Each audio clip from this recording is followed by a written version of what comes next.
Palavra de Deus, nos Salmos 120 até o Salmo 134, ele vai falar sobre celebração de louvor.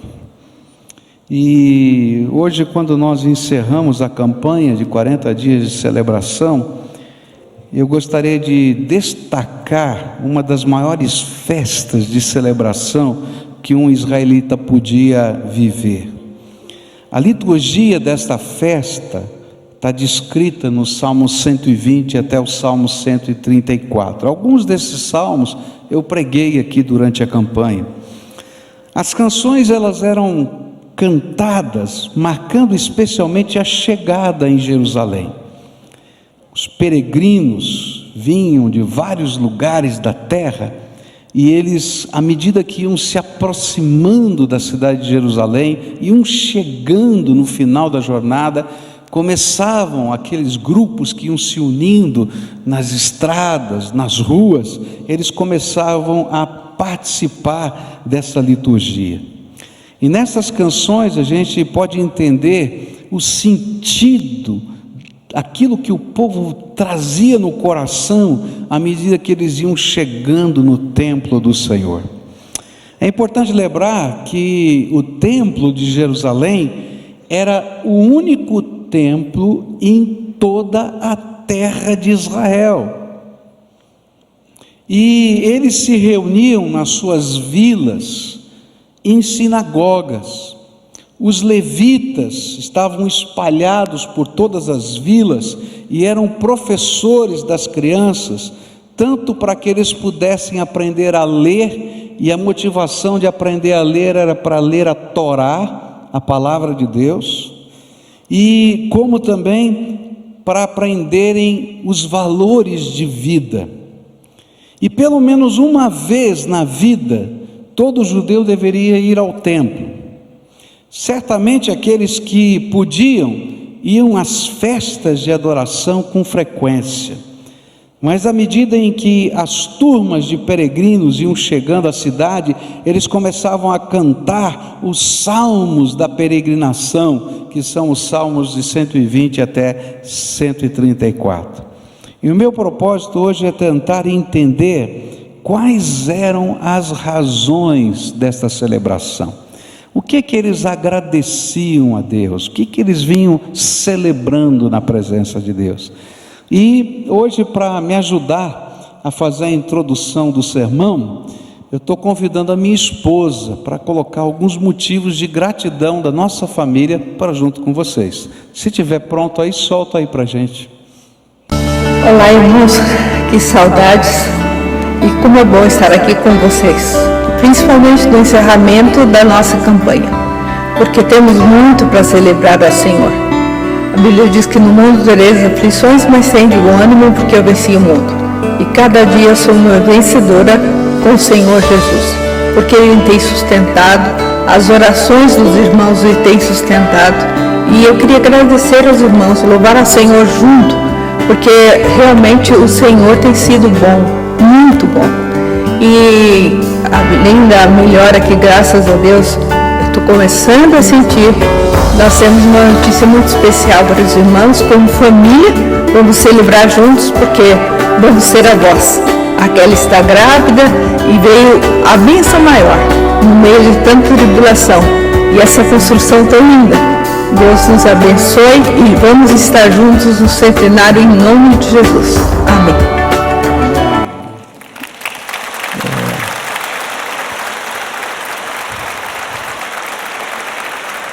Uma campanha de celebração a gente tem que celebrar, né? Então estou celebrando, né? Construção do templo, minha esposa está melhorando, louvado seja Deus. Você, vovô, né? Eu estava morrendo de inveja de você que é avô agora, vou me arrepender do meu pecado e vou... Mas vamos voltar aqui para o sermão, né? O que esse povo celebrava? Quais eram as razões? E aí eu quero passear um pouquinho nesses salmos. Quero começar com o Salmo 121. A Bíblia diz assim, está com a Bíblia aberta, a gente vai passear aqui na Bíblia. A Bíblia diz assim: olho para os montes e pergunto, de onde virá o meu socorro? O meu socorro vem do Senhor Deus que fez o céu e a terra. Ele, o seu protetor, está sempre alerta e não deixará que você caia. O protetor do povo de Israel nunca dorme nem cochila. O Senhor guardará você, Ele está sempre ao seu lado para protegê-lo. O sol não lhe fará mal de dia, nem a lua de noite. O Senhor guardará você de todo perigo. Ele protegerá a sua vida. Ele o guardará quando você for e quando voltar, agora e sempre. Ser um peregrino naqueles dias não era algo muito fácil. As viagens, dependendo da região de Israel, elas poderiam ser perigosas. Primeiro, por causa da dificuldade de mobilidade. Como é que eles viajavam? A pé. Se você era um pouco mais cheio de dinheiro, eles tinham um jeguezinho, né, ao estilo do Nordeste, né, um burrinho, e aí então ia montado no burrinho, mas geralmente ia uma mulher, uma criança montada no burrinho, o resto do povo ia caminhando em peregrinação para Jerusalém. Então era uma viagem complicada, difícil, e nem sempre havia hospedagem no meio do caminho, às vezes paravam no meio, quando entardecia, na beirada da estrada, faziam um pequeno acampamento, faziam as suas refeições, estavam ali ao relento. Às vezes tinham que lidar com os assaltantes que usavam esse período, não é, para poder fazer mal às pessoas. Às vezes, dependendo da região, tinham que enfrentar animais selvagens. É por isso que a primeira celebração era feita através do Salmo 121. Como é que era feito? Quando eles saíam de casa, na direção da peregrinação, eles cantavam esse salmo. Olho para os montes, de onde virá o meu socorro? Por quê? Porque os idólatras colocavam os seus altares em cima das montanhas. E ele diz assim: você acha que algum ídolo pode dar proteção? Meu socorro vem do Senhor que fez os céus e a terra. Ele não dorme, Ele não cochila, Ele está olhando para a gente. E aí o Salmo vai dizendo: eu vou até lá e vou voltar. E aí então começava a peregrinação. Mas quando eles estavam chegando na cidade de Jerusalém, já era com uma multidão, e eles viam a cidade de longe, eles começavam a cantar o Salmo 121, chegamos, louvado seja Deus. E quando eles estavam indo embora, eles cantavam de novo, e quando chegavam em casa, cantavam outra vez. Esse é um salmo que celebra a proteção de Deus. É Ele quem nos protege, é Ele quem nos guia, é Ele que está sempre ao nosso lado, não dorme, não descansa, vigia sobre nós. É Ele quem nos guarda. E se Deus nos guarda, ou como diz a palavra de Deus, se Deus é por nós, quem será contra nós? Nem homens, nem demônios, nem as intempéries. E aqui eles lembravam do que aconteceu lá no deserto, que havia uma nuvem que os protegia do sol, e o frio da noite do deserto era controlado por uma coluna de fogo de Deus no meio do seu acampamento.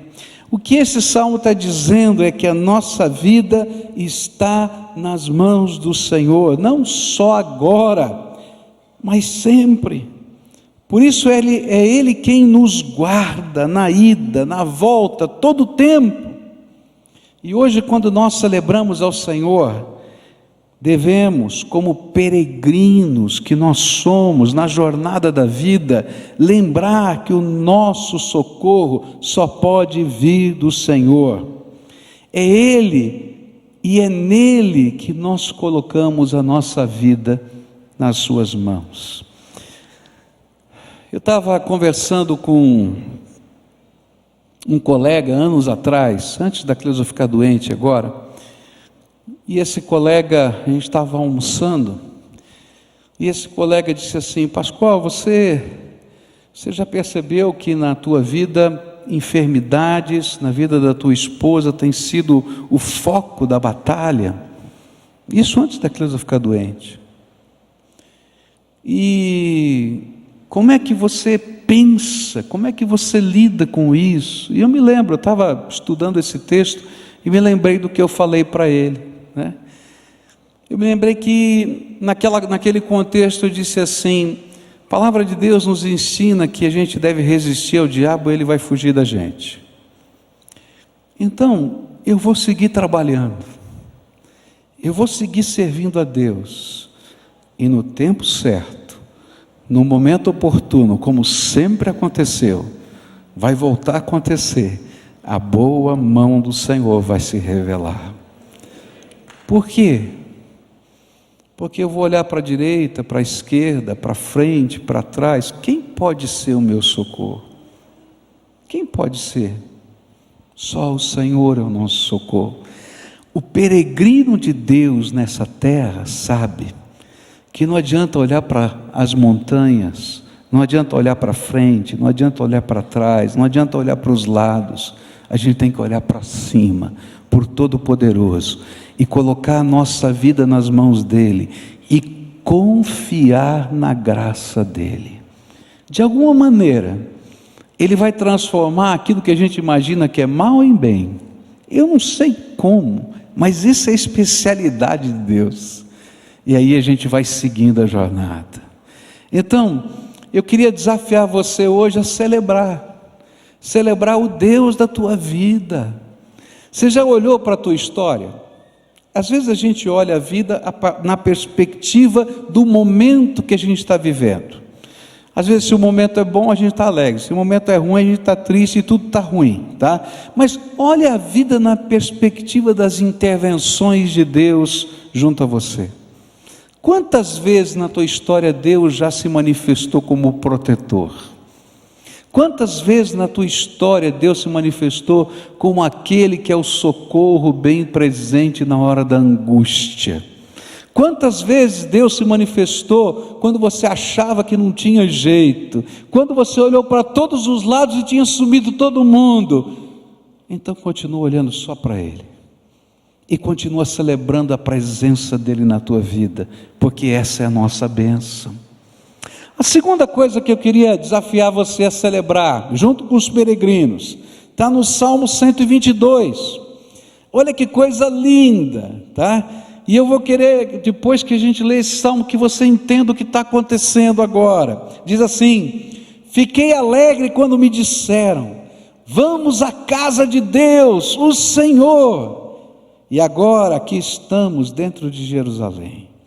Jerusalém é uma cidade construída de novo, onde o povo se reúne. Para cá sobem as tribos de Israel, para dar graças ao Senhor como Ele ordenou. Aqui estão os tribunais de justiça, onde o rei julga o seu povo. Orem para que haja paz em Jerusalém. Ó Jerusalém, que prosperem aqueles que a amam. Que haja paz na cidade protegida por muralhas. Que haja segurança nos seus palácios. Eu amo os meus patrícios e amigos, e por isso digo a Jerusalém, que a paz esteja com você.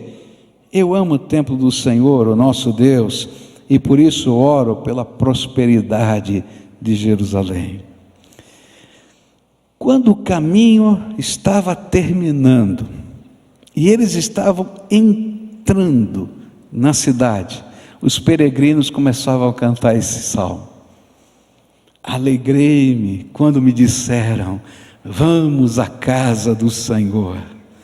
Primeiro era porque cada peregrino que tinha feito uma viagem daquela, sabia o privilégio que era estar naquele lugar. Está entendendo? E ele estava celebrando, terminou a viagem, chegou, e a casa de Deus estava ali, já dava para ver, e eles estavam celebrando na presença do Senhor, e quando avistavam de longe o templo do Senhor, começavam a cantar esse salmo.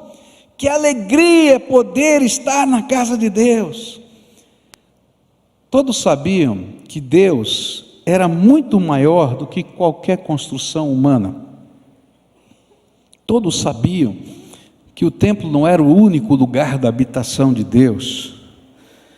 Todos sabiam também que Deus havia permitido que uma casa fosse edificada para que Ele pudesse colocar o seu nome sobre aquela casa. Todos conheciam a oração de Salomão na dedicação do templo, onde ele pediu que todos quantos orassem ao Senhor pudessem receber resposta do Senhor naquele lugar. E Deus atendeu aquela oração que Salomão fez, revelando a sua glória. A nuvem da glória de Deus, Shekinah, quando ele terminou de orar, desceu sobre aquele lugar. E aqueles peregrinos celebravam o prazer de estar na casa de Deus e poder participar junto com os seus irmãos da festa de louvor ao seu nome. Que coisa gostosa! Eu me lembro da emoção que eu senti quando eu fui à Palestina, quando eu fui a Israel. É interessante, eu tenho comunhão com Deus em todo lugar, eu tenho comunhão com Deus, mas de repente você dizer, foi aqui que Jesus pregou o Sermão da Montanha. Esse aqui é o Jardim das Oliveiras, e de repente você se ajoelhar em volta de uma oliveira daquela, junto com muitos irmãos que estão orando, e fazer um tempo devocional na presença de Deus. Ou entrar, por exemplo, no Jardim da Tumba, e visitar aquele lugar e dizer, lá tem uma placa grande, Jesus não está aqui, Ele ressuscitou. É lindo. E aí celebrar a ceia do Senhor lá, com alguns irmãos de tantos lugares do mundo, e dizer, nós celebramos a ressurreição de Jesus. Que emoção! Eu posso entender o que o peregrino sentia, mas eu posso também entender o que eu e você podemos sentir quando a gente entra na casa de Deus. Tem muita gente que está assistindo o culto pela televisão, está assistindo o culto pela internet, e dá para a gente ter um pouquinho do sabor, mas querido, quando a gente está aqui dentro, e quando a gente começa a adorar a Deus, quando a gente começa a orar, quando a gente começa a cantar, e o Espírito de Deus começa a se mover nesse lugar, é diferente.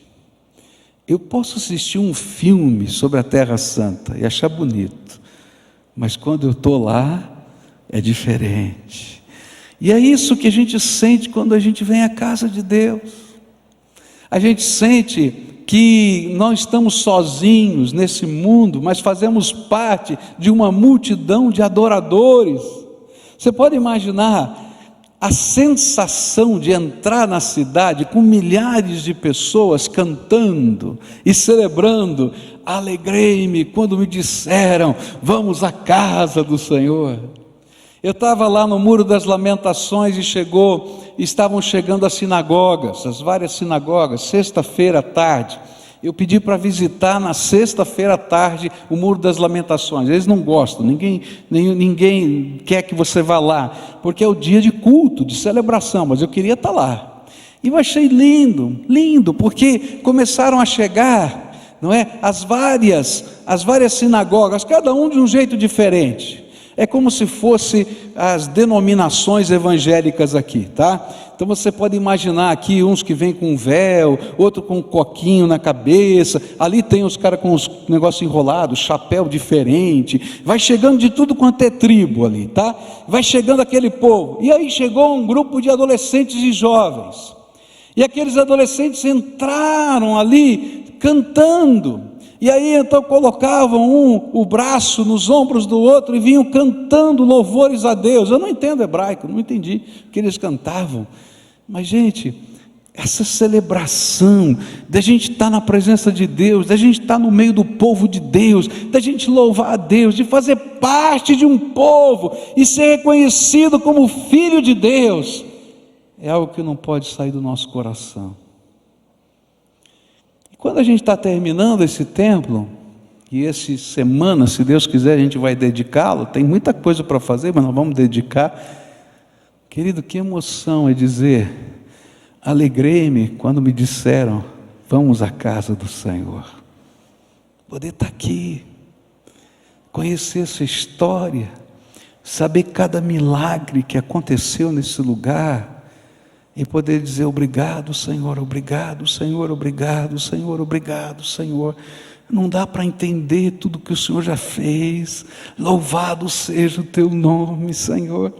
E mais, não só por aquilo que Deus fez na sua casa, mas por aquilo que Deus está fazendo na nossa vida. E aí a gente começa a cultuar a Deus, a celebrar a manifestação da presença do Espírito Santo entre nós. Por que será que Jesus disse, quando 2 ou 3 estiverem reunidos no meu nome, ali eu estarei? É justamente por isso, por essa santa manifestação da presença de Deus entre nós. Eu vim aqui porque Deus me deu um santo privilégio. Eu não venho aqui porque eu tenho uma obrigação religiosa. Eu vim aqui porque eu tenho um santo privilégio. Eu vou estar na presença do Senhor com os meus irmãos e vou celebrar o passear de Jesus entre nós. Foi por isso que você veio. Então celebra, desfruta. E se você está aí no teu canto, aí na tua casa, experimenta vir à casa de Deus. Você vai ver que coisa tremenda a gente celebrar na presença do Senhor. Mas não termina aí, eles continuavam cantando. Eu fico imaginando a gente fazer um culto assim. Já pensou que coisa linda? Eles estão cantando todo o tempo, e eles vão cantar o Salmo 126. Eu estou pulando alguns salmos. Salmo 126 diz assim: quando o Senhor Deus nos trouxe de volta para Jerusalém, parecia que estávamos sonhando, como rimos e cantamos de alegria. E então as outras nações disseram, o Senhor fez grandes coisas por eles. De fato, o Senhor fez grandes coisas por nós e por isso estamos alegres.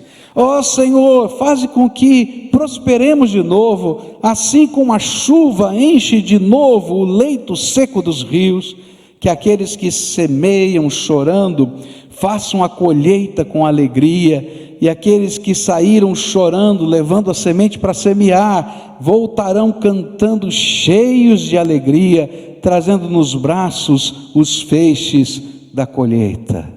E aí o Salmo 126 é um louvor pelas bênçãos de Deus. O Salmo 126 celebra a bênção de Deus. O que ele está dizendo? Grandes coisas o Senhor fez por nós, povo e nação. E aí eles lembravam a história de Israel. Ele nos tirou do Egito, Ele nos trouxe de volta da Babilônia, quando todos imaginavam que nunca mais voltaríamos para essa terra. O Senhor nos trouxe de volta.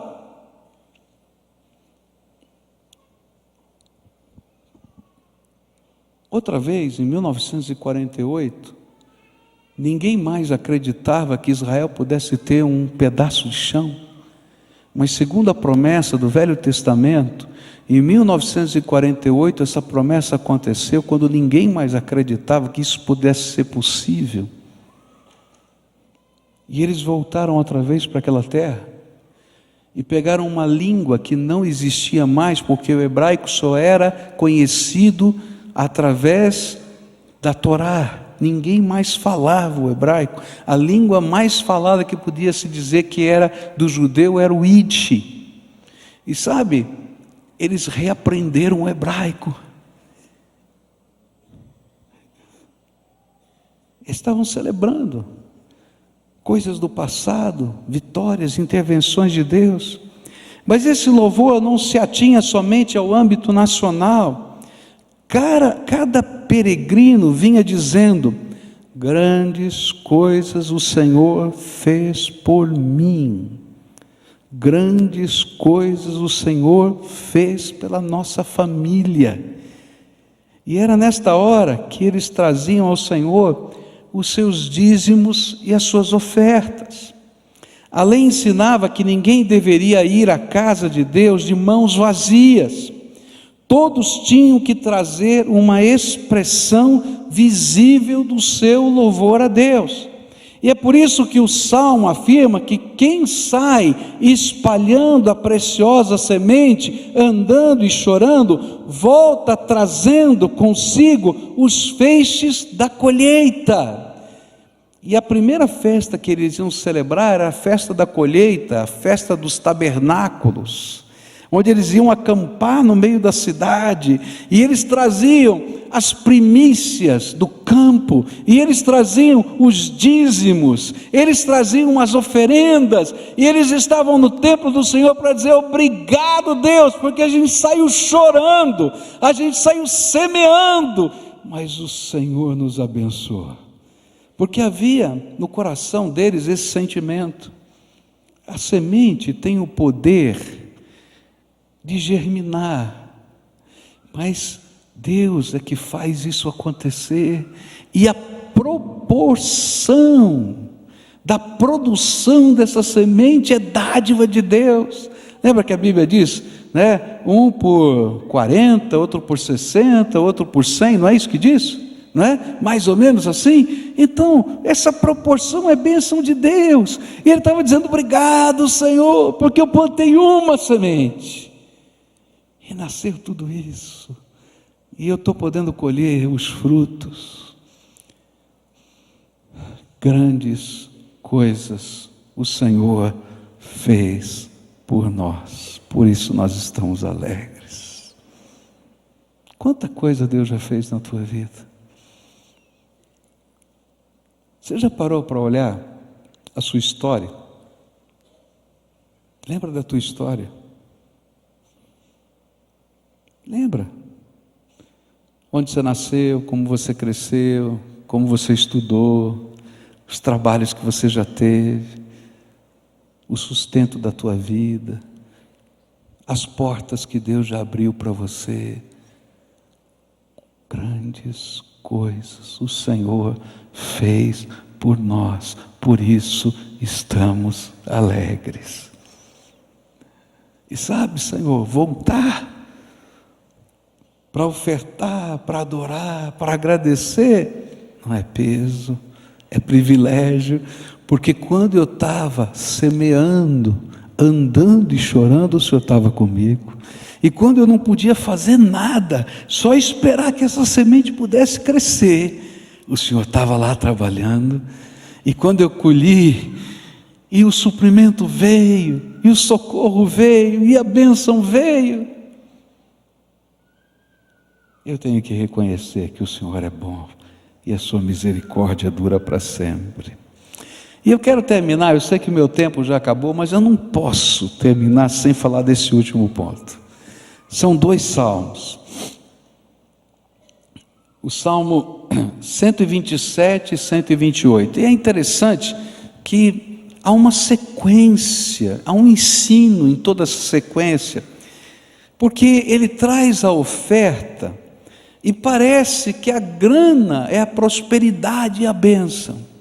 E aí vem o Salmo 127, o Salmo 128, para dizer para a gente que a gente tem que reconhecer e louvar a Deus a verdadeira prosperidade. E olha só o que diz o Salmo 127 e o Salmo 128.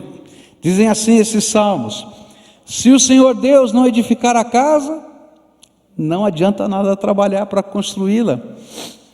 Se o Senhor não proteger a cidade, não adianta nada os guardas ficarem vigiando. Não adianta trabalhar demais para ganhar o pão, levantando cedo, deitando tarde, pois é Deus quem dá o sustento aos que Ele ama, mesmo quando estão dormindo. Os filhos são um presente do Senhor, eles são uma verdadeira bênção. Os filhos que o homem tem na sua mocidade são como flechas nas mãos de um soldado. Feliz o homem que tem muitas dessas flechas. Ele não será derrotado quando enfrentar os seus inimigos no tribunal. Feliz aquele que teme a Deus, o Senhor, e vive de acordo com a sua vontade. Se você for assim, ganhará o suficiente para viver, será feliz e tudo dará certo para você. Em casa, a sua mulher será como uma parreira que dá muita uva, e em volta da mesa os seus filhos serão como oliveiras novas. Quem teme ao Senhor certamente será abençoado, e assim, que lá do monte Sião o Senhor o abençoe. Que em todos os dias da sua vida você veja o progresso de Jerusalém, e que você viva para ver os seus netos, e que a paz esteja com o povo de Israel.